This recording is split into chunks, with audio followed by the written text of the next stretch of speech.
सीधे स्वस्थ सुखद आसन में धीरे से पलकों को नीचे कर लीजिए। अंतस की दोस्ती का शुक्रिया कुछ इस तरह अदा करूं, आप भूल भी जाओ तो मैं हर पल याद करूं। मुर्शिद ने बस इतना सिखाया है मुझे कि खुद से पहले आपके लिए दुआ करूं। Happy friendship day to all. अब ये शिप क्रूज बनने जा रहा है, जिसमें बैठकर सभी दशम द्वार की यात्रा करेंगे। अंतर्मुखता की धारा है यहाँ, विश्वास की धारा। अपनी याद लौटती चली आए। अब माइंड के साथ ज़्यादा देर नहीं रहना, थोड़ा माइंड से हटकर हार्दिकता पिरोना। मन से हटते ही तुम हार्दिक होते हो, बस निष्पक्ष रहना, वर्तमान में रहना। देखिए, समय की एक बात अच्छी होती है, जैसा भी होता है बीत ही जाता है। लेकिन इन मिले हुए वरदान को अंधेरों में मन की ड्युअलिटीज में मत बिताना। मिले हुए समय की थोड़ी कदर करना। हर पल नजर रखिए अपने ऊपर, कहाँ जा रहा है ये समय आपका, भीतर की ओर या बाहर की ओर। चलो खाली बैठे हैं, सोशल मीडिया चेक कर लेते हैं, फोन पर इधर उधर की गॉसिप कर लेते हैं, टीवी पर जो कचरा आ रहा है देखे जाओ, ताकि जो असली प्रश्न है, जीवंत है, उससे रूबरू होना ही ना पड़े। असली प्रश्न है, आज मेरे पास सब कुछ है, लेकिन मैं फिर भी शांत, तृप्त, आनंदित क्यों नहीं। भीतर झांकना, अपने आप से पूछना, कैसा जीवन जीना चाहते हो। ऐसा जीवन जीना है जिसमें एक पल में जान हो, या ऐसा जीवन जीना है जिसमें तुम्हें बस आर्थिक सुरक्षा मिल गई, समाज में इज्जत मिल गई, घर बस गया है, जितने बच्चे चाहिए वो मिल गए हैं। हाँ, दुनिया वाले कहने लग गए हैं इन्होंने कुछ अचीव कर लिया। उसके बाद बस बाहरी दुनिया में रच पच गए, और किसी ने पूछा कैसे हो, बस मस्ती में गुजर बसर हो रही है। ये कोई अवेयरनेस नहीं। दुनिया भर में सबसे ज़्यादा हार्ट अटैक भारत में होते हैं, मधुमेह सबसे ज़्यादा महिलाओं में है। ये सब लाइफस्टाइल डिसऑर्डर्स हैं।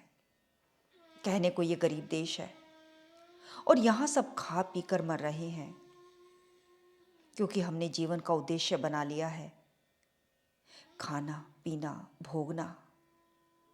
चुनाव 100% हमारा है। कोई उच्चतर आदर्श हमारे लिए है ही नहीं। हमारा उद्देश्य जीवंतता नहीं है, हमारा उद्देश्य है भोग।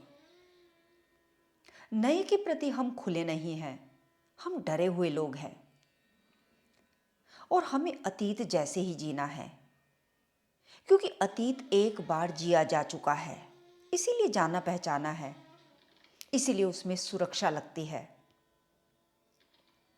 थोड़ा इस बात पर विचार करना कि हम जीवन का क्या अर्थ समझते हैं।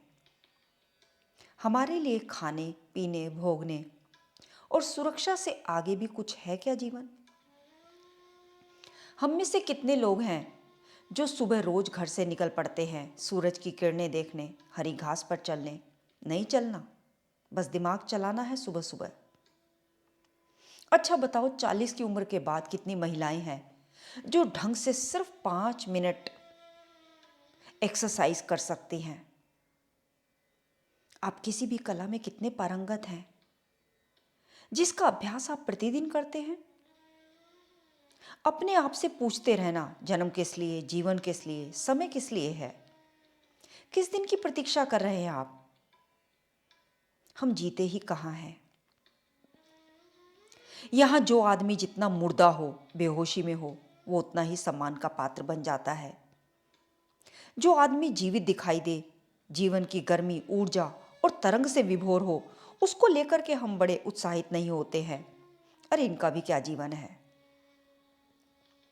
हमने मुर्दा होने को ही आदर्श बना लिया है। यही वजह है कि भारत का बूढ़ा देश कहा जाता है। भारत को अजीब बात है, अगर औसत उम्र के हिसाब से देखें तो बूढ़े देश है जापान और यूरोप। वहां पर औसतन उम्र भारत से दूनी है। वो वास्तव में बूढ़े देश हैं शारीरिक आयु के हिसाब से। लेकिन सदा से ही भारत को बूढ़ा देश माना जाता है, क्योंकि यहाँ का मन बूढ़ा है। यहाँ का बच्चा भी बूढ़ा है। यहाँ का बच्चा भी सीधा बूढ़ा हो जाता है बिना जवान हुए। बच्चा पैदा हुआ, 15-16 साल में वो बड़ा हो गया। आपने कभी गौर किया कि एजिंग कितनी तेजी से होती है? खास तौर से विवाह के बाद किसी को देखिए, 10-20 केजी वजन बढ़ा हुआ, चेहरा फूला हुआ, और अपनी उम्र से 10-15 साल बड़े हम लगते हैं।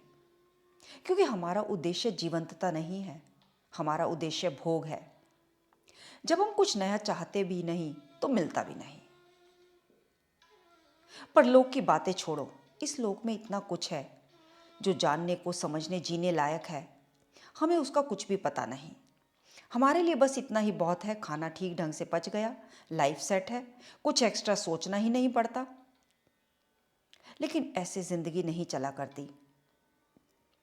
भगवान कृष्ण कहते हैं, निराशी निर्ममो भव, निर्मम हो जाओ।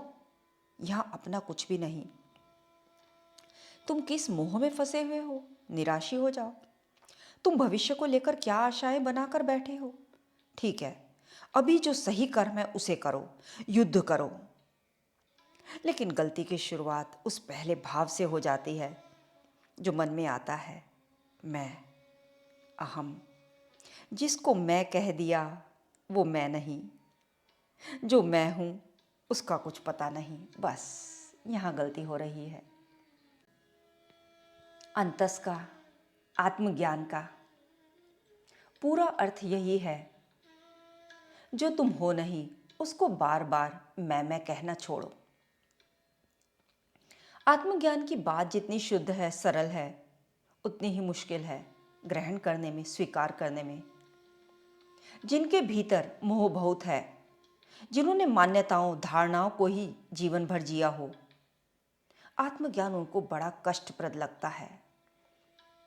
उनको लगता है जैसे उनका सब कुछ छीना जा रहा है। मैं के पास बहुत कुछ होता है उसकी दृष्टि में। मैं हूं, मेरे पास एक नाम है।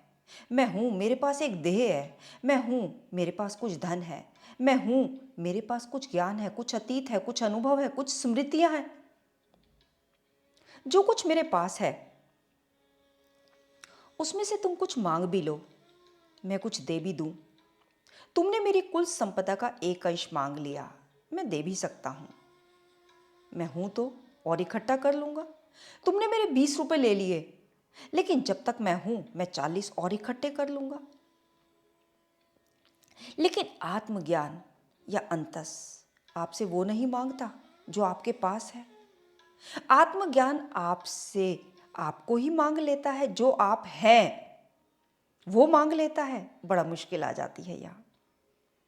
अब जो पास था वो तो गया, जिसके पास था वो भी गया। बहुत गहरी बात है ये, इसको ध्यान से समझिएगा। जो कुछ अभी आपको संपत्ति की तरह लगता था वो तो गया ही। भविष्य में भी कुछ पाने की संभावना खत्म हो गई। अब पाएगा कौन? ये बात जरा सी और आगे तक जाती है। जब आप ही नहीं रहे तो भविष्य किसका? लो, अब बचा क्या? तो आत्मज्ञान ऐसा लगता है जैसे मृत्यु। जो शुद्धतम है आत्मज्ञान, लेकिन उसको ग्रहण करने के लिए भी शुद्ध चित्त चाहिए। ऐसा अक्सर होता नहीं, इस तरफ हमारा इंटरेस्ट ही नहीं है। इसीलिए भगवान कृष्ण निष्काम कर्मयोग की बात करते हैं कि अगर तुम्हें अपना अहंकार पकड़कर ही रखना है और तुम्हारा अंधकार तुम्हें यही बता रहा है कि अपने कर्तव्यों का पालन करो, और तुम्हारे कर्तव्य भी यही शामिल है कि गुरुजनों का आदर करो, बंधुओं की रक्षा करो, छोटों को स्नेह दो। अर्जुन, तुम कर्म मूलक जीवन ही जीना चाहते हो ना? क्योंकि संस्कार और मान्यताएं आपको ज्ञान नहीं देते, वो आपको यही बताते हैं कि कब क्या करना है, क्या नहीं करना, ये करो, ये ना करो, ऐसा करना अच्छा है, ऐसा करना बुरा। तो अगर तुम कर्म में ही फंसे हो अर्जुन, तो मैं तुम्हें नए कर्म का उपदेश देता हूँ तो कर्म करो, लेकिन निष्काम होकर के। लेकिन अभी अर्जुन ज्ञान को समझने को तैयार नहीं है। बस कुछ भी करने से पहले ये पूछ लो, जो कर रहा हूँ वो अपने व्यक्तिगत स्वार्थ को आगे बढ़ाने के लिए कर रहा हूँ या कोई दूसरा उच्चतर उद्देश्य भी हो सकता है। हाँ, यहां बात थोड़ी बनती है। ऐसा लगता है अर्जुन के थोड़े कान खुले। तो भगवान कृष्ण बीच में ही कह देते, स्थित प्रज्ञा। अर्जुन कहते, कौन है ये स्थित प्रज्ञा, उसके लक्षण तो बताइए। तो भगवान बताते हैं, जिसका मन तमाम तरह के उपद्रवों के बीच भी स्थिर रहता है, वो है स्थित प्रज्ञा। जिसकी इंद्रियां संसार की तरफ नहीं भागती, वो है स्थित प्रज्ञा। जिसका मन अपने केंद्र से कभी विचलित नहीं होता, वो है स्थित प्रज्ञा। तो तमाम सांसारिक झंझटों के बीच रहकर भी सत्य पर अडिग है, वही है स्थित प्रज्ञा। तो इस प्रकार हमें अपने कर्म करने हैं। इसी श्रृंखला में भगवान आगे क्या कहते हैं वो सुनने के लिए नेक्स्ट वॉल्यूम तक इंतज़ार के पलों में रहना, जीवंत रहना, जागे रहना। ओम गुरुवे नमः, श्री गुरुवे नमः, ओंकार गुरुवे नमः, श्री गुरुवे नमः। ओम शांति, ओम शांति। जागे रहना। अंतस की दोस्ती ऐसी हो कि धड़कन में बस जाए, सांस भी लूं तो खुशबू मेरे प्यार की आए।